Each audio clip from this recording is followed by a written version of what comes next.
Welcome to your Voice Your Impact show, where authentic voices spark real change and bold conversations lead to lasting impact. That's right.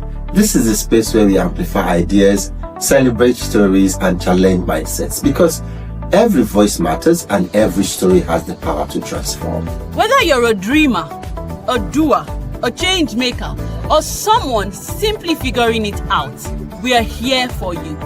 Each week, we bring inspiring guests, thought-provoking conversations, and powerful insights to help you own your voice and leave your impact. I am the energetic EJ, a life and transformational coach, a podcaster, and an event host. I work with women who are accomplished to turn their success into legacy influence. Hi, my name is Olawale Afolabi, but many know me as Scott Unlimited. I'm a seasoned compere and orator par excellence, passionate about connecting people through words and purpose. Beyond the mic, I'm a business intelligence professional driven by insight, strategy, and impact. My name is Grace So Amazing. I am an integrative life coach. I help my clients align their psychological, social, and physical well-being. I am the founder of Friends Lean On Global Foundation, a non-governmental organization that is centered on educating people about mental and emotional well-being. Like, subscribe, and share. Welcome.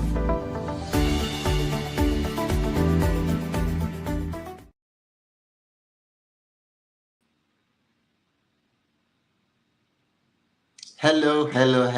Good afternoon, good morning, good evening from wherever you're watching from today, depending on your time zone. My name is Olawale Afolabi, as you know me, Scott Unlimited, and it is, of course, the first time you'll be seeing my face on the show this year. So let me officially say Happy New Year from my end. And once again, it is a pleasure.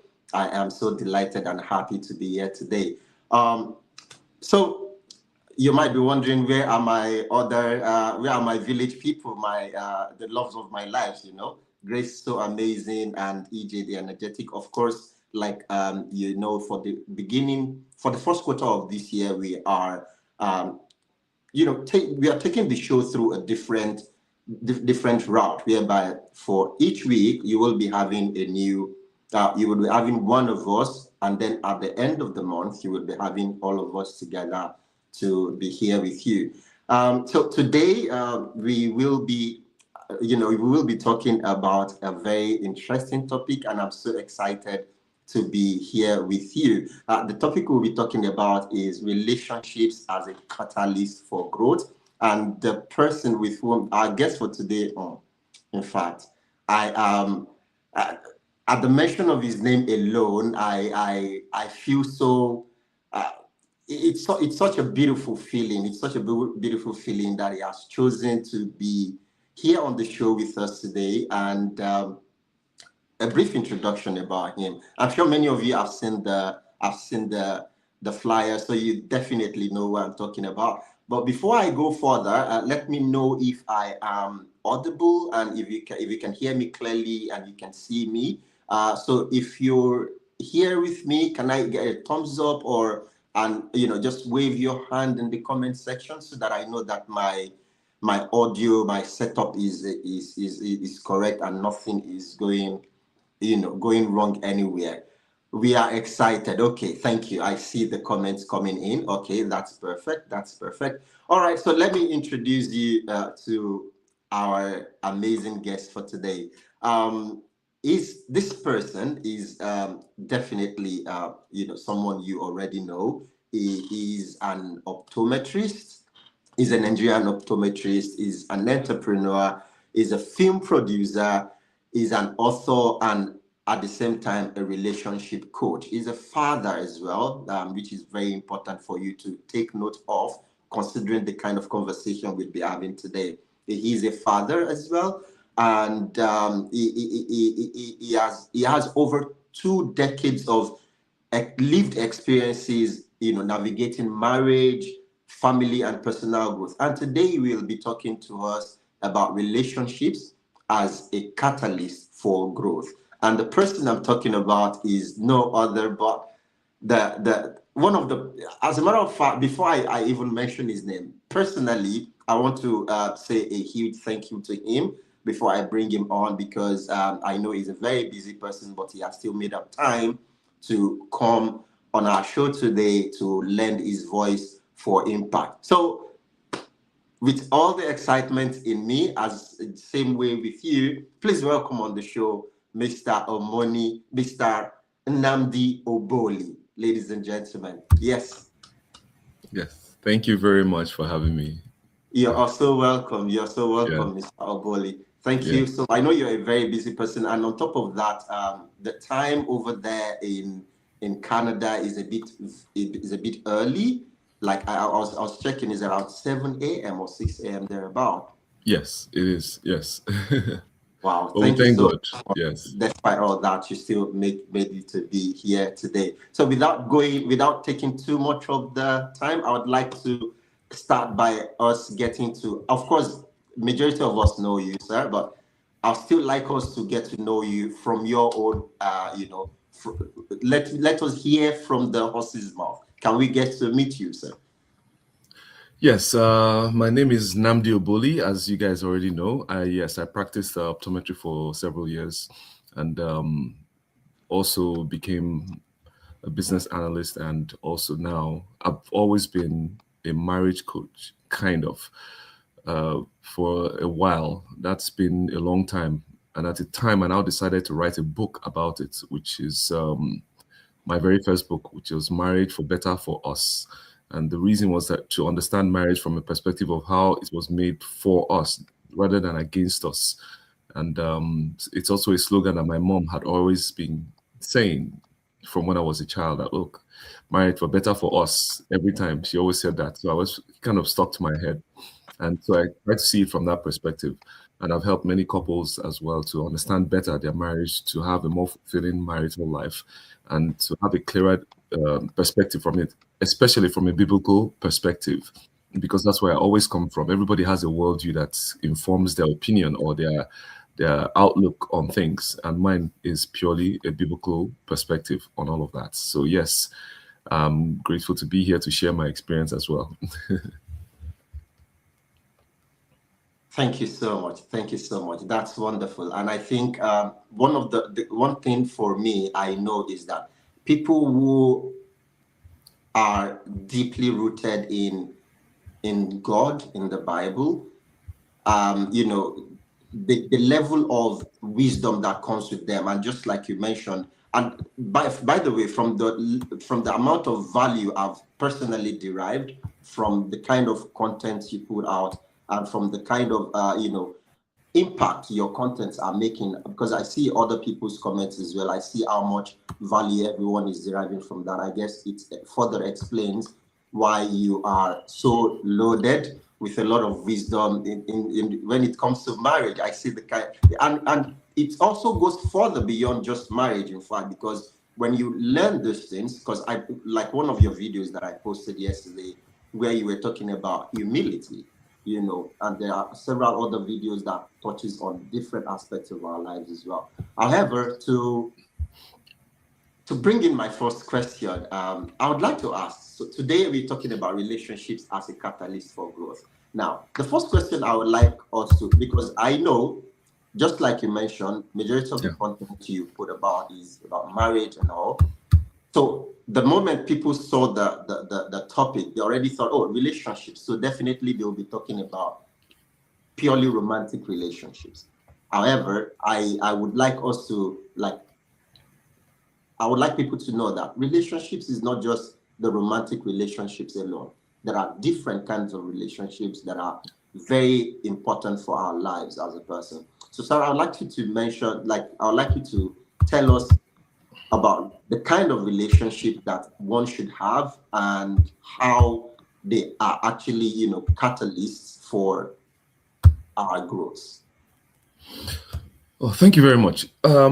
First and foremost, what was the design for marriage right from the start? I mean, we're talking about relationship as a catalyst for growth. And in relationship, is where growth really happens the most. It's the fastest kind of growth you can have for a man or for a woman. And it's also a safety net in that regard. It's not isolation, it's growth. It doesn't mean isolation in its part. It happens in relationships. It's by design. It's what God has already ordained for us as a couple. So that when we get into a relationship, what we're doing is trying to understand, first and foremost, what was the intention of marriage? Why did God institute it? Why was it necessary to have the man and the woman? Remember, man was created. It's funny that every other day of the week that everything was created, God was constantly saying, and God saw it was good. And God saw it was good. But when it came to the time of man, he created the animals and said, saw it was good. Then created man, then waited. Then he created woman and then brought it to the woman because he had seen no companion. Remember, before then, what did Adam have? Adam had purpose. He had everything he had. He had a garden, he had everything, all prepared by God, not by him. All prepared by God. His own work was just to tend it. But it was not enough for him to be fulfilling. It was not enough for him to thrive. It was until the woman came that the command for be fruitful and multiply and replenish the earth and subdue it. And that subjection of the world under them, the authority of man, was based on the fact that they had a companion that they could replicate that over time. And it becomes the incubator where man and woman can thrive and also be able to flourish in every single assignment that God had already ordained for them to do. So the assignment was to subdue the earth, to be fruitful, to multiply and subdue the earth. Like you said rightly, it's not just in the context of romantic relationship, which is good, because the first thing was, it is not good that man should be alone. Loneliness was the first thing, but also the fact that they had a common assignment that is complementary. So man has his strength, the women have their own strength that they bring into that relationship to help it thrive.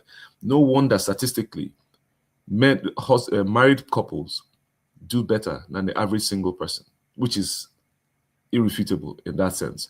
And the reason is because they're both having that constant advisory board. Let me just put it like that. Imagine having your own advisory board every single day. You want to take a decision. You're not just taking it on your own, willy-nilly and all that. You're taking it with counsel constantly, while the one that is single has to take that decision on their own until they can bring someone in. So marriage is a very, very strong institution for all of that. The problem with today is the way they kind of defined it. They've defined it in a way that it looks as if I have to go and, first of all, get everything I want and then slap marriage at the end of it. While marriage itself is the instrument that you need to actually thrive. So we want a wife after we've established everything. We want a husband after we've gone through all our degrees and our programs and stood on our own, because we don't want to be useless to the man or something like that. That's the perception. But actually, the growth itself is what informs, the marriage itself is what informs the growth that we're having. So I don't know if there's any, that one is, let me just start from there and then we can move from there. Well, that's actually deep, because many of us who are watching, even myself, I'm a single man, and I genuinely have lived a large part of my life with this same mindset that, man, it's almost impossible to have a successful marriage when you yourself, you're not standing yet.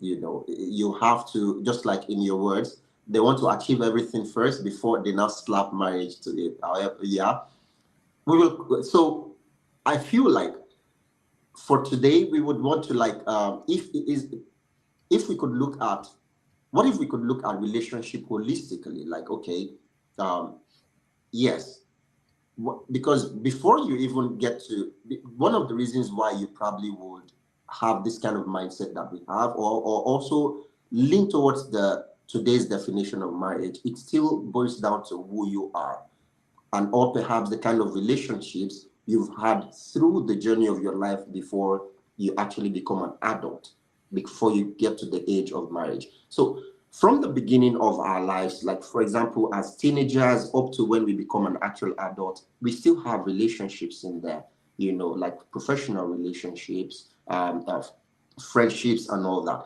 So does it, how would you say, is it who we are ourselves that ends up defining the kind of relationships we have and the success we have in our relationships, both personal relationships, the professional relationships, and then marriage?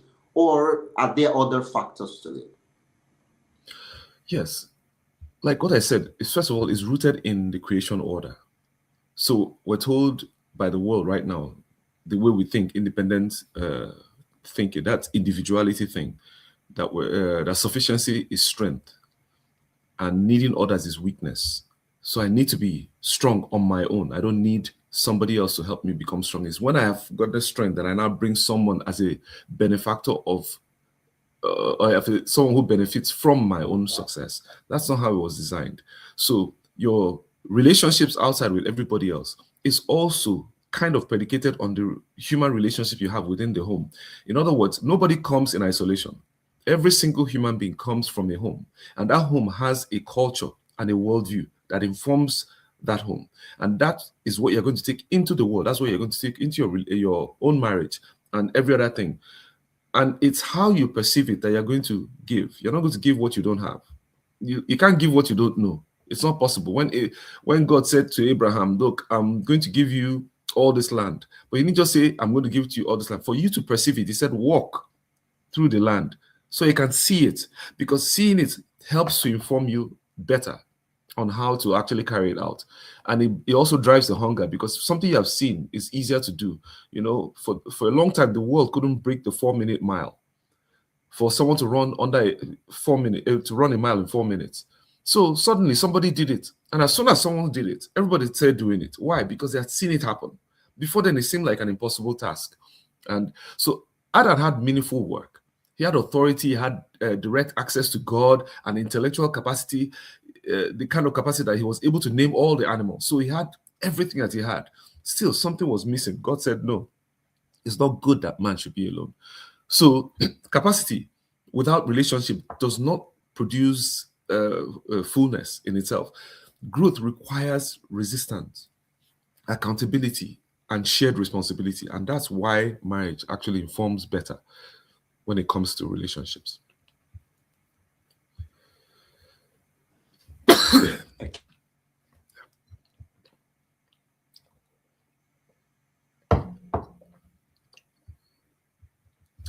Sorry, your mic is muted. Excuse me. Thank you for sharing that. I would like to now go a bit deeper into marriage itself, because definitely it's a bit it's a huge topic nowadays when it comes to marriage. Like it's almost now no news anymore when you hear, oh, so marriage has crashed, so marriage has crashed, you know. And even statistically, divorce at an all-time high.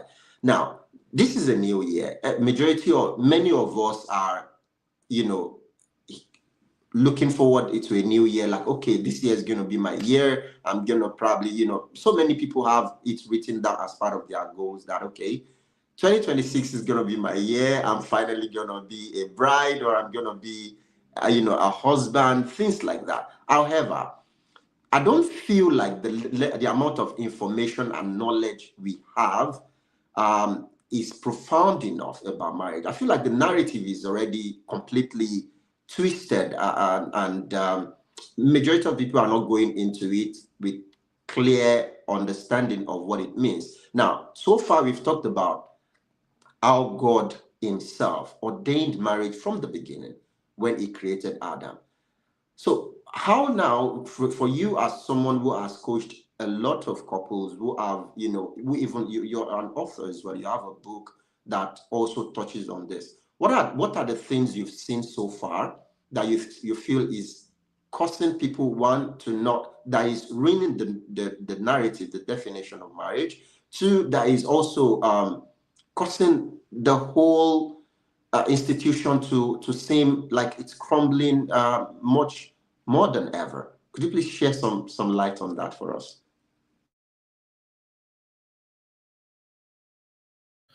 Your mic is Yes, muted. yes. Okay. So marriage is a very simple process because it was instituted by God. Now, God, in his infinite wisdom, has simplified everything. It takes a lot of pride to want something more. In other words, he has made the bar so low, either in salvation or in marriage, so that anybody who can just look at it plainly without having to add every other filters into it can see it for what it has, the value it brings into the relationship. The problem is that human beings want more. Everything has to be extra. We want to complicate things. How can it be that simple? No, let's sprinkle a little complication here so that we can help ourselves. It's between two people. So what they do is that they bring their drama, they bring their baggage from the world, from the way they've been trained, from their families, from everything, and they all mix it into that soup called marriage. And it becomes tasteless. It becomes something that is horrible for many people. The mindset that goes into marriage is what you're going to get out of it. If you feel that if you're apprehensive about marriage, that's exactly what you're going to get. Because you can't, when you like something, you enjoy it. You go for it, you pay for it. I mean, people travel from here, from all over the world to go and watch the Premier League. They want to watch everything. They want to be a part of it. They want to buy the jerseys. Why? Because they love it. So they're invested into that.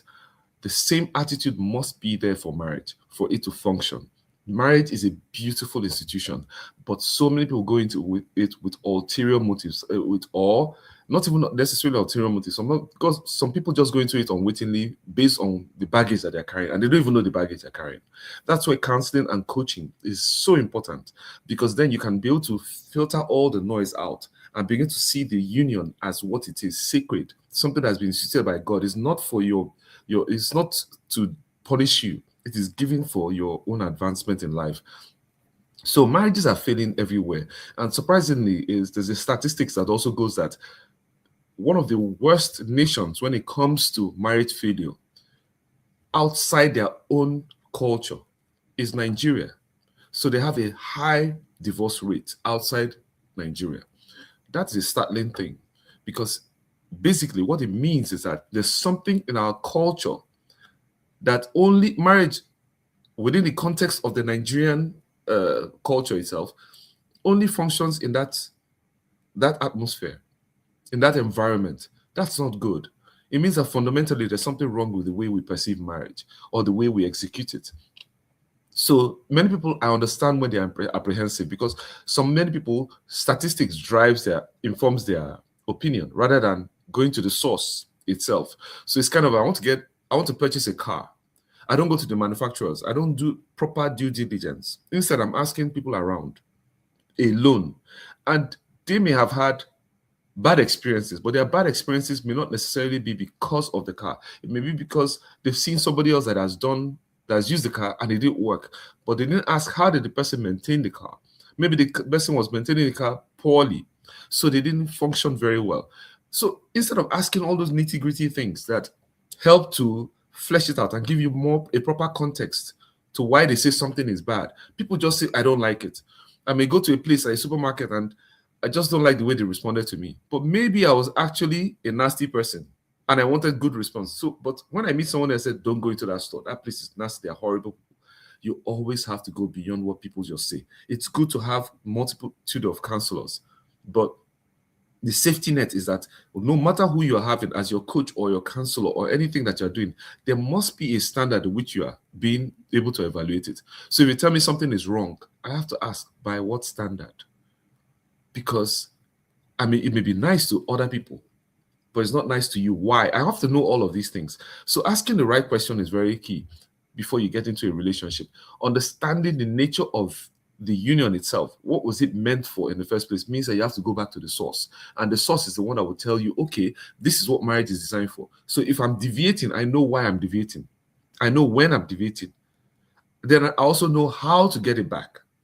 Because if I don't know the source, then everybody's opinion is there. As the Bible says, there was no king in Israel, and everybody did what was right in their own eyes. So everybody has an idea, oh, this is what marriage relationship should be. But there is actually a standard. There's actually a book that tells you every single thing that you need to know about it. And so the problem is, I went into marriage, for instance. I went to marriage because I wanted to have a good marital life.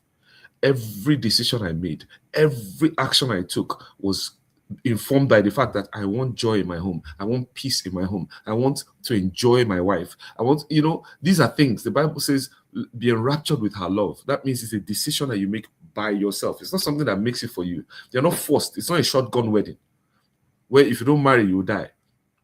It's a case of I want to enjoy my marriage. And because I want to enjoy my marriage, my decisions must be made towards that. That means I'm going to look out for the best interest of the person I am getting married to. My job is not to find out what the other person is doing to be able to get to do their own part. The only part I know is my own.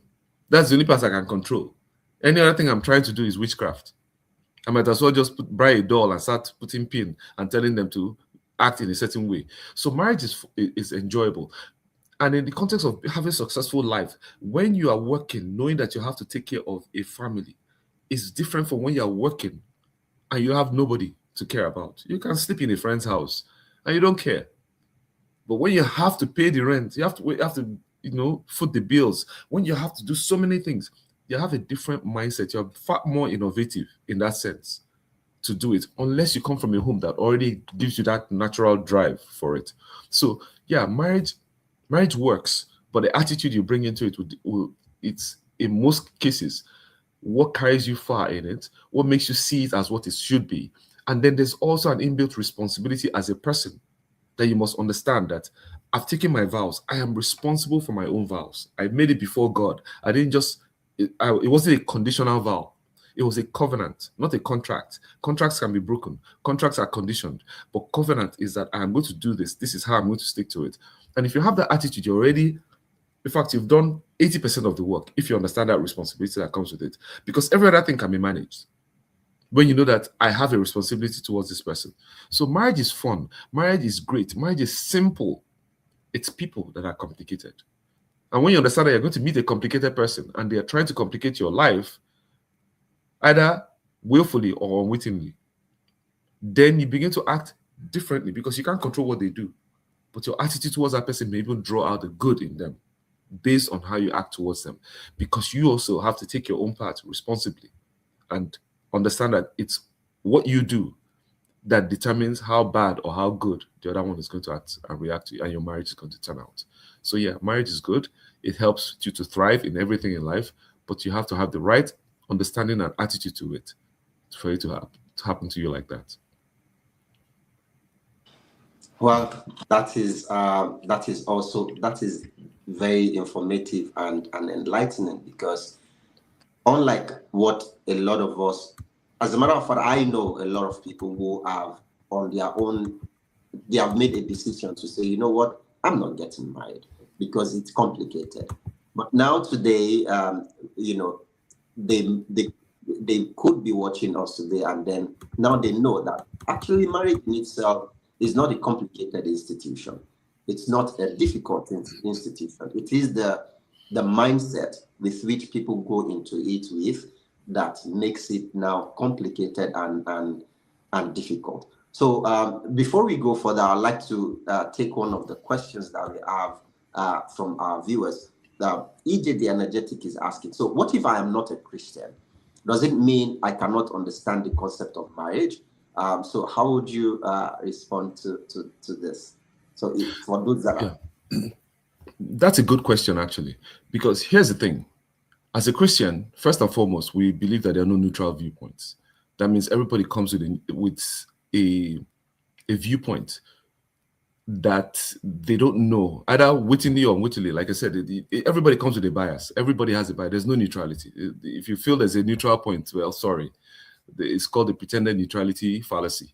Everybody has a worldview. So if you have an atheistic worldview, or you have another world religion or something like that, the question is that it becomes your standard of what it is, but it does not define relationship, because marriage was ordained by God and there is God. And the issue is you are either going to do it unwittingly, unconsciously, or you're going to do it consciously, acknowledging him. The principles that work with the Christian marriage also work with the non-Christian marriage.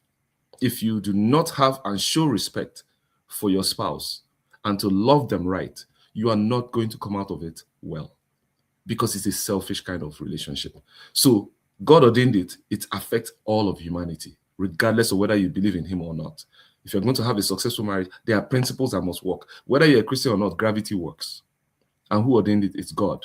Whether if you hate someone so much and you act towards them with hatred, that's exactly what you're going to pull into your life. You're not going to hate someone into having a loving relationship. It's not possible.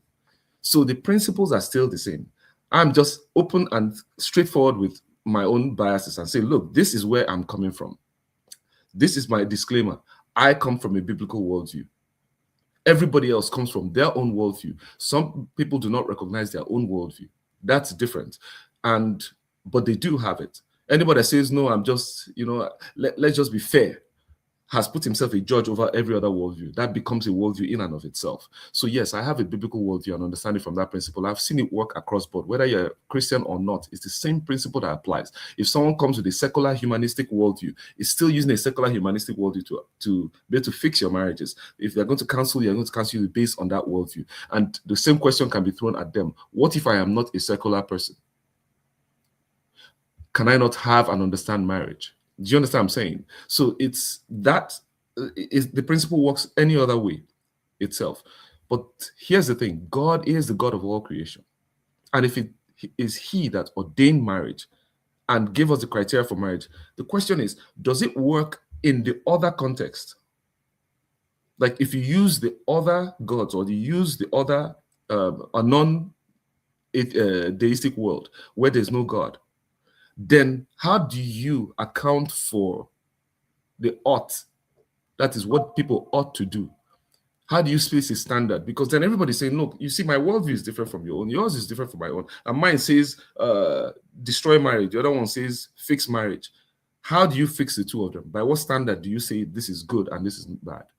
So any form of preferences already assumes moral order. Also assumes a moral hierarchy.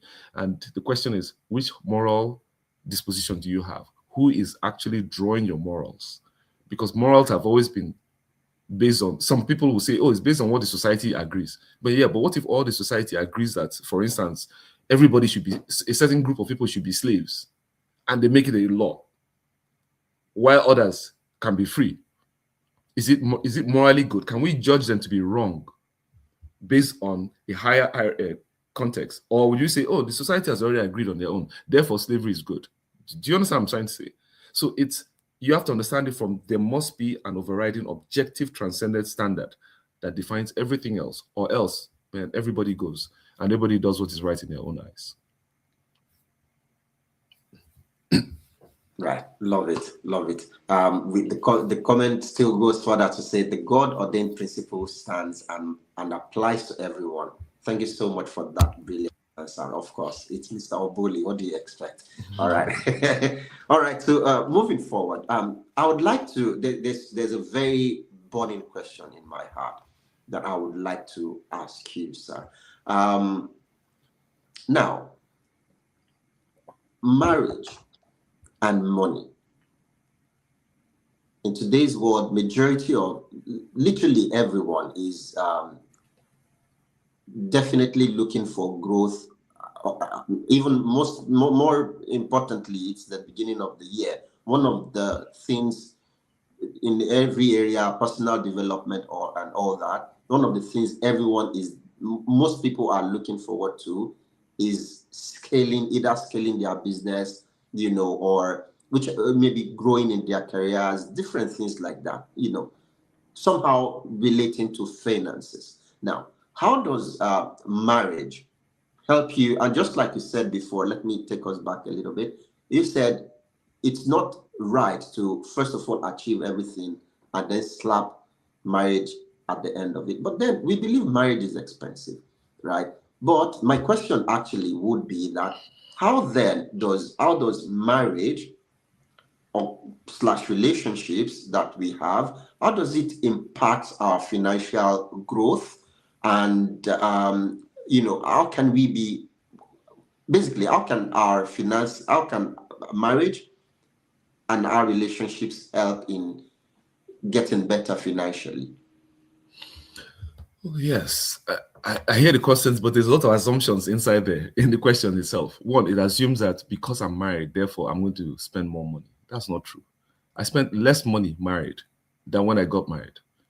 Far less, because I had to eat out every day to work. I didn't have time to start cooking. I wasn't a good cook anyway. I couldn't cook to save my life. But the thing is that we pitch our resources that where I falter, she's strong. Where she falters, I'm strong. Those are the things that bring us. So we're bringing a kind of complementary nature into building the home so that I'm having somebody along to take. They said, the Bible says that one can chase 1,000, but two will chase 10,000. The exponential effect of being married is far better. Finances do not keep marriages. If it did, Jeff Bezos and Bill Gates will still be married to their wives, obviously. So money has never been a factor. We're just lying to ourselves, thinking that money is a factor. No, we're using it as an excuse because we're enjoying the benefits of a relationship, a marriage, without the responsibility that comes with it. Yeah, if you're having sex, I mean, why should I buy the car when I'm getting the milk for free? It doesn't make any sense. So the issue is we're not taking the responsibility because we're not considering God in all of this. So when you get married, understand this, your finances will be tested. They will be brought to order because you have to take care of somebody. So instead of you going to the nightclubs and just throwing money all around and just at the whim, anybody can ask you for money and you can just say, okay, yeah, I'll give you that kind of thing. You are considering, I have a wife, so I have to be a good steward of money because I have someone to take care of. I have children I have to raise. I have all of these things. The expenses that we're talking about, they are artificial. They have been manufactured by the world and the systems to tell us that we do not need anything. If you cannot send your children to school, homeschool them. Find out how to homeschool a child. It's never been a factor of, oh, everything is expensive or this and that. No, because you're still trying to conform to a standard the world has already set. They are the ones setting the pace. So, and especially for Christians, whereby instead of being the head, they have become the tail. They're tailing behind every culture that comes and defining their relationship based on a secular worldview. And we have to be careful about defining marriages from a perspective of, I cannot provide, therefore there's no marriage. No, how about God has given provision because Adam did not provide the work or the resources. God did. He provided the garden, did everything, set everything, and said, Adam, go and work it, but I'll bring you someone to help you. So the women are supposed to come in as helpers, not as the help. The problem is we're looking at women many times as, okay, I have to make all the money so I can package myself so I can help a woman to become my wife. That's the assumed, without saying it, worldview behind our decisions to say, let me go and hustle so I can make money to take care of a woman. No, the woman is also there to take care of you. She's your helper. What does a helper do? They take care of things. So if you have the wrong attitude towards money, the wrong attitude towards being a provider, God is our provider. The man is a provider insofar as he's the decision maker in the home, trying to make sure that everything is doing well. And sometimes he recognizes he's a poor decision maker. And he says, okay, my wife seems to make better decisions than I do. As the leader, as the head of the home, he has to step down from that role of being the only provider and say, okay, you can do it better. Why is he doing it? Because he's managing the home rightly. He has resources in his hand. Imagine you are there hustling on your own every day. You're thinking, what should I do? Compared to the one who is sitting down with a wife and saying, what should we do? Two heads are always better than one. So marriage is not a hindrance to finances. It's actually something that enhances it. That's why statistically, this is clear, two-parent homes or two people in a home make far more money than the average single home. That is a statistical fact. And that doesn't come in isolation. It comes because marriage always helps. They said the surefire way to actually, one of the surefire ways of being successful in life is that you are married. Everywhere in the world. Especially in the Western world, for instance, to get mortgage for your home, to get loans and all that comes from the two working people in a home. It enhances it. It does not diminish it at all. And sometimes people kind of read everything into it and they define it by what the world says. How about what the word says? And the word says, no, the two shall become one. There's a joy in it. They said, a man, he who finds a wife finds a good thing and obtains favor from the Lord. That favor is not coming because you are single. It's coming because you're actually in a union, because you found a wife, not somebody who you are trying to help out of life. And women should not reduce themselves to that point of, oh, man, the man, what is he going to bring to the table to help me? How about what we are going to contribute to bring to the table for the world to see how two of us can thrive because we put our two heads together. So that's how I look at finances. This is completely changing a lot of narrative and understanding for me as well, and I'm sure it goes the same for the people who are watching us today, because the conversation of marriage and money is one that goes on and on and on. But just within few minutes, you've been able to dissect it and put it in a proper order, such that the understanding, the understanding of how it should be viewed, both in the biblical and realistic ways, is now even more, more obvious to all of us. Now, moving forward, my next question would be still on the subject of marriage and growth. Now, it's as we go into the year, if someone wants to be better, both as themselves and in their relationships, what are the key things, key steps, tools, or movements that they should take to actually achieve that going into the year? Yeah, the first thing is to understand yourself better. I mean, if you don't have a wife yet or you don't have a husband yet, do a proper introspection. Look at yourself. Who am I? What am I? What do I have that I'm going to bring to a union or a relationship and all? There's nothing wrong with thinking about it, because they said he who finds a wife finds a good thing. In other words, to find someone means you're looking for it. They didn't say who a wife jumps on finds a good thing. No, he's searching. There's a search that comes with it. The problem is that we're not searching. We want it to happen to us. We want someone to bump into us. But the period of searching, or the period of doing your own due diligence in life, improve yourself in every way. By all means, still pursue the money. Doesn't mean that you slow down from money and then you move forward. No, it means that you're pursuing something, but at the same time, do not neglect those fine-tuning of your life, knowing that you're going somewhere. You want to give it to someone, so you don't wake up one day and wonder, why am I alone at 50? Why am I alone at 60? And now I want to take a wife. Like there was some billionaire, or a very wealthy man that wanted a heir to his throne. He wanted a son and all that, so he was willing to pay any woman who was ready to have his child for him. That's not the way God ordered it. We're not supposed to have children just for the sake of having children. There's a reason why marriage is the incubator that births a child, so that we can have a child that we can take care of in the fear and admonition of the Lord, in such a way that when they to go out, they're not coming out with a skewed idea of what marriage is, and then taking it to go and meet somebody else with their own damaged understanding of marriage. And then the cycle repeats itself. That's not how it's supposed to be done. So prepare yourself. Understand who you are. What is your purpose in life?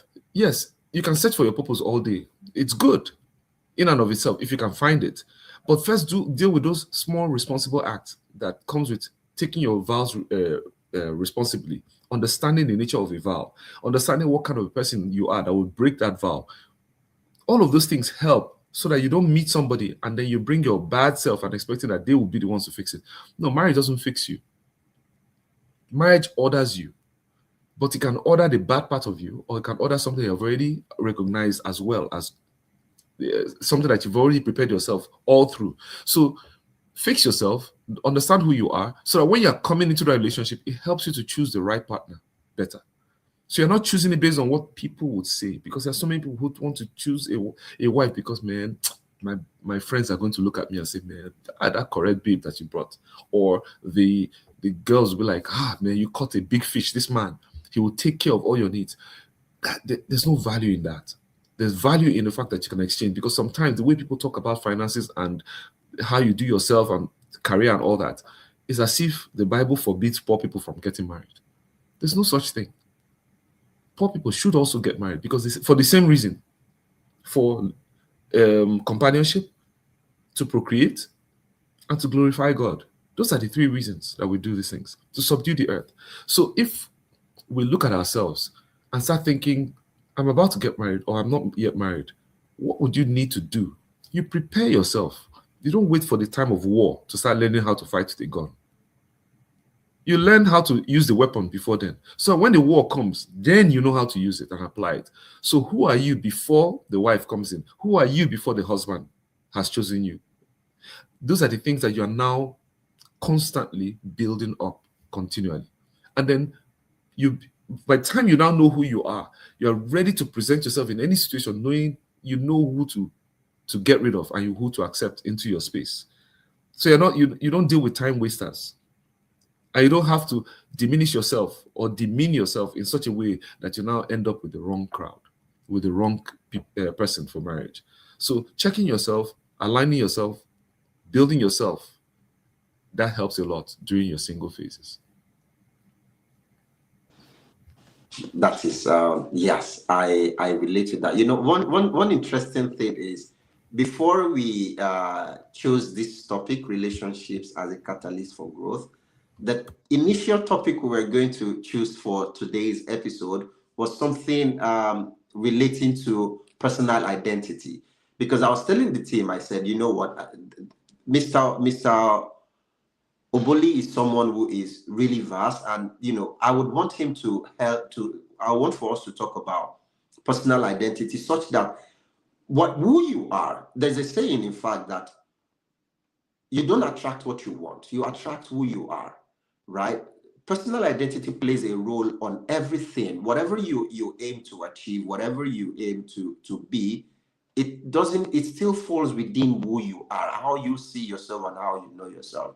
And now you've even helped us to further establish it, that look, if you want your relationships, your marriage to be a catalyst for your growth, it still again goes back to you putting in the work into knowing who you are even before you go into it, because that's how now you are able to play. You're well prepared, and preparation, of course, is what would eventually help you to get the success you want in your marriage. Now, thank you so much for sharing that. My next question would be to ask you this one. Now, how would you say that nowadays, from your own personal angle, over your journey, because you have over 2 decades of not experience, lived experience in marriage itself. What were the mistakes you made earlier in your journey that has now even helped you to, dig deeper into becoming this wise person and knowledgeable person that you are when it comes to this whole personal identity and marriage subject? Could you share that with us? Yeah, well, I'm not perfect, so I've not been the best husband all the time, and so those are things that you learn from, and then you don't want to. If you really care about people, you don't want them to repeat the mistakes that you made as well. So there are many. I'll say for me, how will I put it? I wasn't prepared for everything concerning marriage. I went into it, okay, I'm going to do it because, hey, I realized something that was very, very necessary in the course of my relationship and all that, because I got married quite quickly. I met my wife 2 weeks later, I proposed, and then about 3 months later, we got married. So, and now this is the 26th year of our marriage. And then I'm also a grandfather now. So if we look at it that way, then the mistakes and things that you will definitely have, even after I tell you what to do, you will still jump into it and make the same mistakes. It's all part of the growth. One, it also humbles you. If you can make that much of a mistake, then the question is, understand that you are not the standard. God is the standard. And I had to learn early to submit to that, because I wasn't always right. Sometimes I get so upset and all that, and I'll blame my wife for one thing or the other. I learned to keep quiet. One philosophy that helped me is be quick to hear. That means, first of all, I want to understand what she's saying. I'm able to still man her position. That means she says something, I can repeat it to her. This is what you said. That way, I'm not responding to something that she does not say. And it became a habit so much that I think it also annoyed my wife sometimes when I say, okay, what did I say? And then she's like, please, I don't want to go back because I know she has forgotten what we said. So you have to sometimes understand the other person has their own strengths and weaknesses. I have my own strengths and I have my own weaknesses. So where I am failing, it's okay for her to carry it through. Where she's failing, it's okay for me to carry it through. So I've learned to trust in the instincts of following God first, even when my flesh does not allow it. Sometimes it's not I feel like I have to say something and do something, but when being quick to hear is the first thing, but then be slow to speak. I wasn't always slow to speak. You want to say something immediately, you want to show that you are the man. And then that escalates to something that is not right. So we had our quarrels. The first 1 month of our relationship was quarrel every single day. It was as if, in fact, she even told me that I scammed her or something like that. That, oh, look, that I lied to her. She didn't know this was the kind of person I was. Then after a month, we sat down and talked and said, look, we're not going anywhere. At least both of us had one philosophy. There's no divorce. We're not going, there's no separation. That talk is not even, we don't even entertain it. So we said, look, it seems we're going to be miserable for the next 50, 60 years or whatever it is, that we can continue in that trajectory and be miserable with ourselves, or we can choose to have fun and enjoy the relationship. And we chose the latter. And thank God for that, because we're also very close. One is, you don't listen to the naysayers. People tell you you're always with your wife. Okay. When you have your own, don't be with her. Enjoy it the way you want to. But you see, my own is my own. There's a reason why it's my marriage and not your own. And the reason why I'm the husband and she's my wife and you're not any of those things. When you get your own time and, do it the way you want to do. I don't care what people tell me. Do you understand what I'm saying?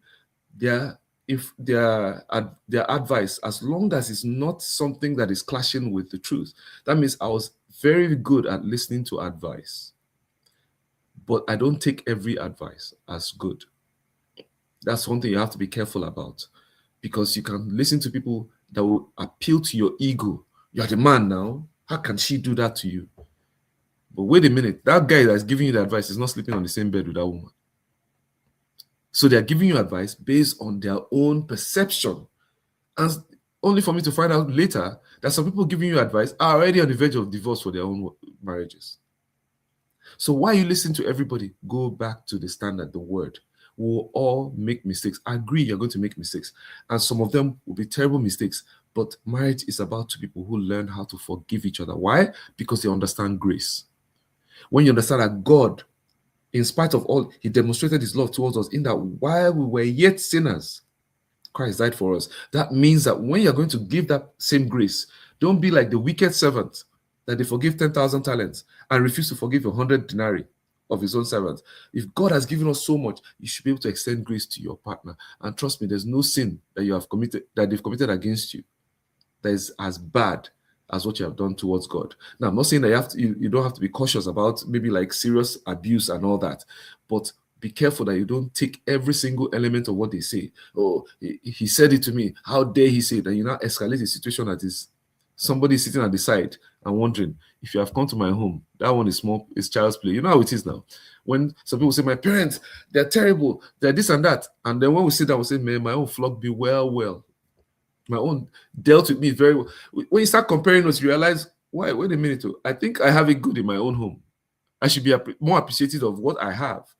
So everything looks good from the other side. Look at it from your own perspective. Look at it as your own lived experiences. Whatever you can tolerate is what you can tolerate. Don't let another person tell you how you can tolerate what you should tolerate. So I've made some mistakes.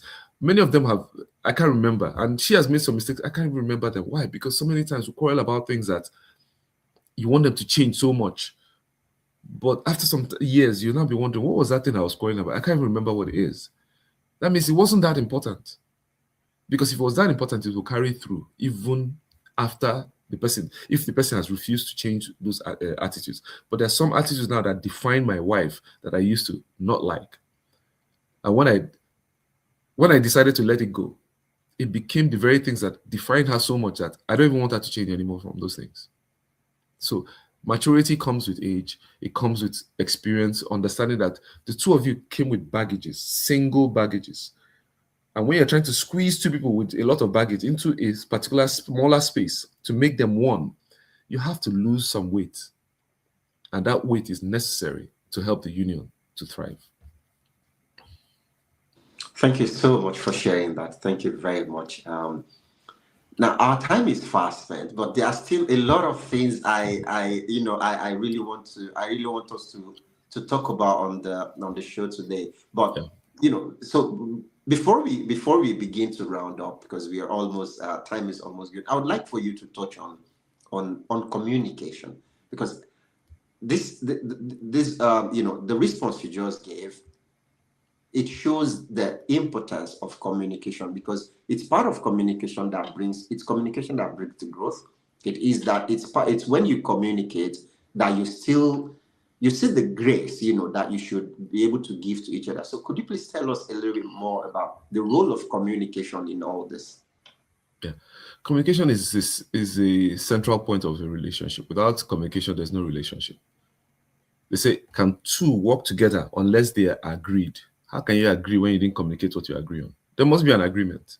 There must be a communication of some sort for both of you to agree.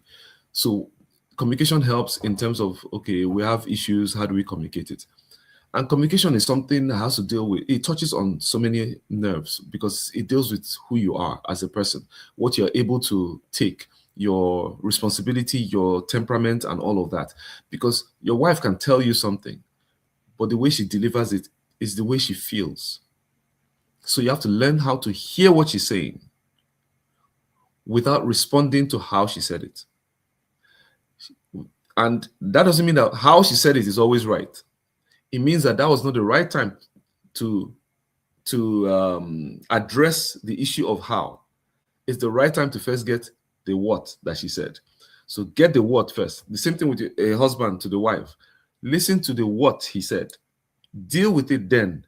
Later, during peace times, that thing you said, the way you said it, I didn't like it.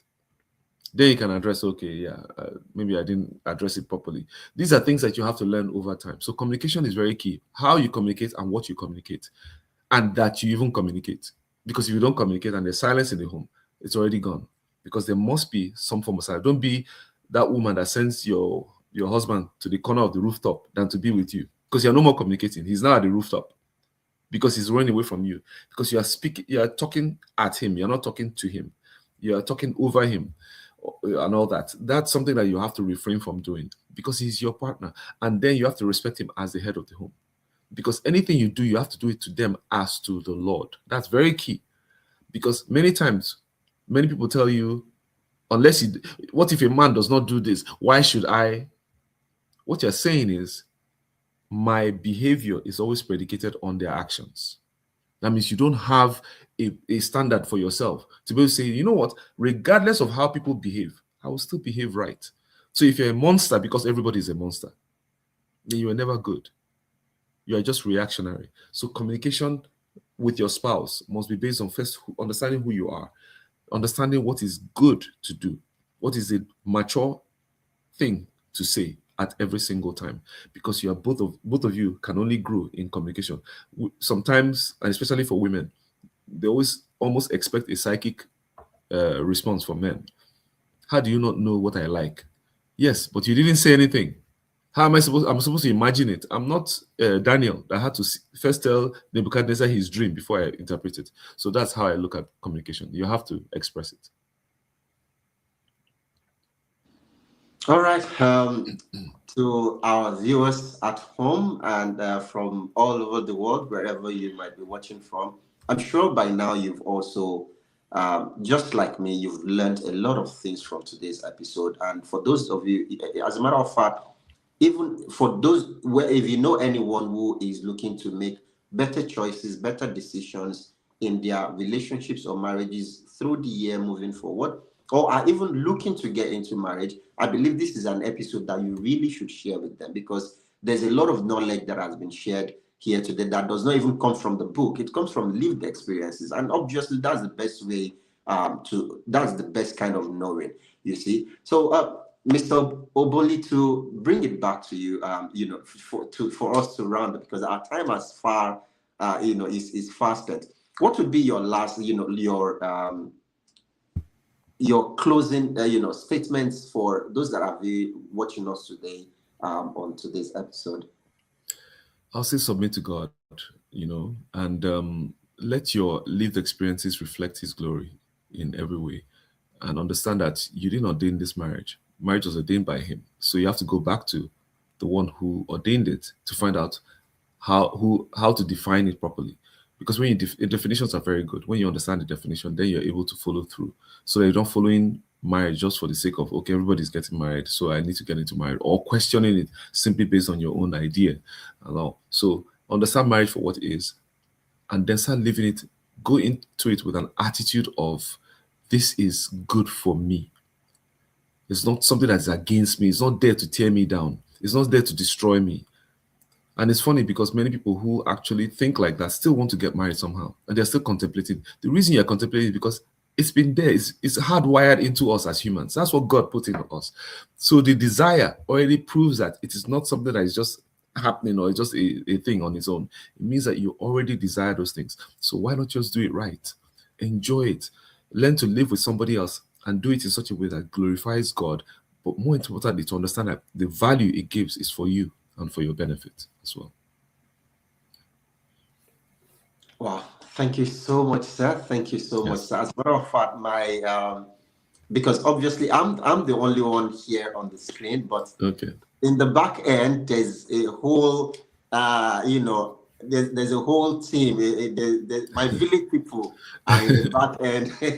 People are also, watching with us and have been, putting things in order, and I can see one of them putting out the comment. And so I want to join my voice with us to say a really, really big thank you to you, sir, for, coming on our show today and sharing this whole, I think literally every single sentence has been a nugget. It's a word on marbles that that I believe everyone should know. And on that, we really appreciate you. And to our viewers, this is where we will draw the curtains for today's episode. I am sure that you are as filled as I am, and you are as blessed as I am for today's episode. So as we go into the year, whatever your goals are, whatever you're looking to become, remember that you cannot do it alone. There's a role partnership has to play, and that is the kind of partnership, in marriage. So whether you're looking to be better in your marriage, or you are aspiring to become a marriage, it's the single Pringles like me, whatever category you fall in. Now, this is something you should, know about and take with you through your journey. All right, and that will be the end of our episode for today. Mr. Oboli, thank you once again, and till next time. So next week it will be a collective episode. I'm not certain, but you will please look out for the flyer. We will definitely share it on all our medias. So on that note, till next time, thank you so much for being here, our viewers. All right, ciao. Thank you. Thank you, Mr. Oboli.